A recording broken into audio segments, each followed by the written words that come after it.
Et en effet, sur la planète du Petit Prince, il y avait, comme sur toutes les planètes,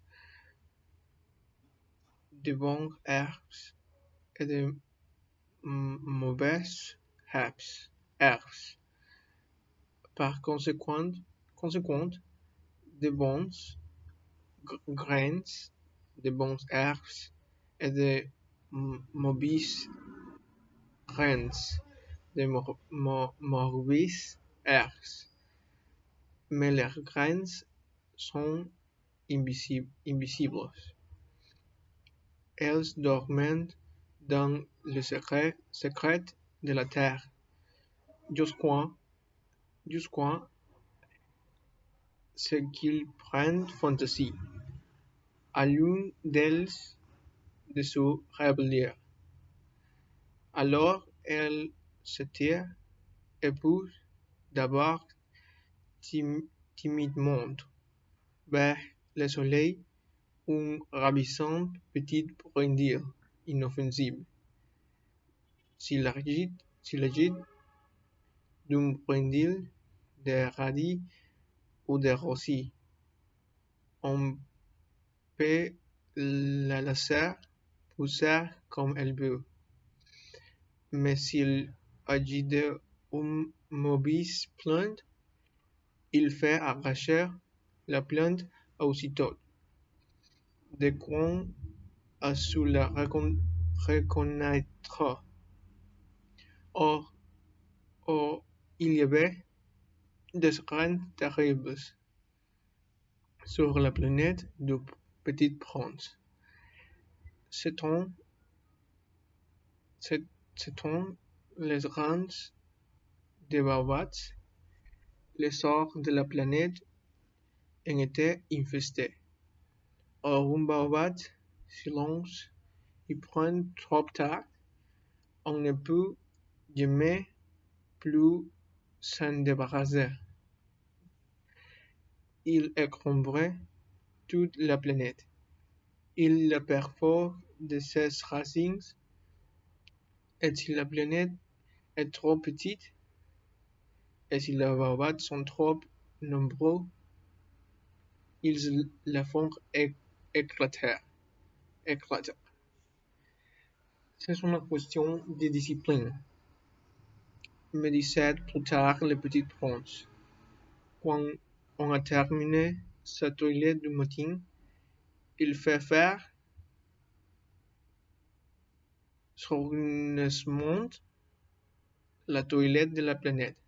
Il fait s'attendre régulièrement à arracher les baobabs, de qu'on les distingue d'avec les rosis auxquels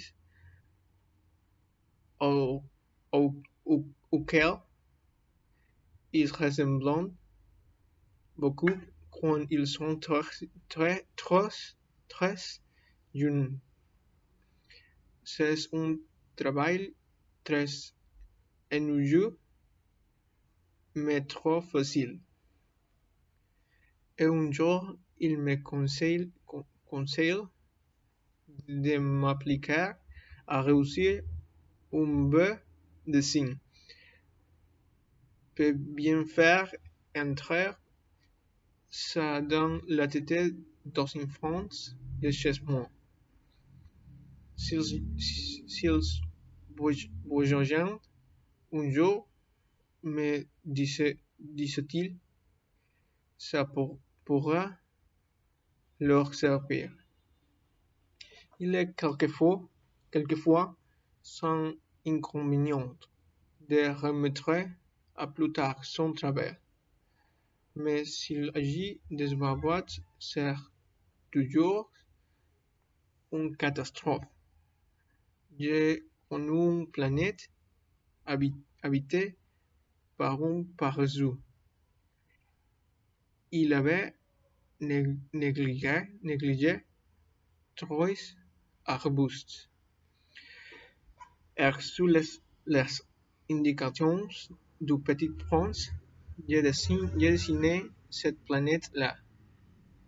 Je n'aime guère prendre le temps d'un moraliste, mais le danger des barbares est si peu connu, et le risque couru par celui qui errerait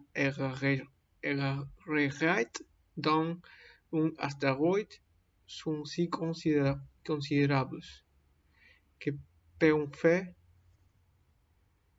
je fais exception à ma réserve. Je dis, enfants, faites, attention aux barbares. C'est pour avertir mes amis d'un danger qu'ils frôlent depuis longtemps, comme moi-même, sans le connaître, que j'ai tant travaillé ce dessin-là. La leçon que j'ai donnée non en valait la peine. Vous vous demanderez peut-être pourquoi n'a-t-il pas dans ce livre d'autres dessins aussi grandioses que les dessins des barbares? La réponse est bien simple. J'ai essayé, mais je n'ai pas pour réussir.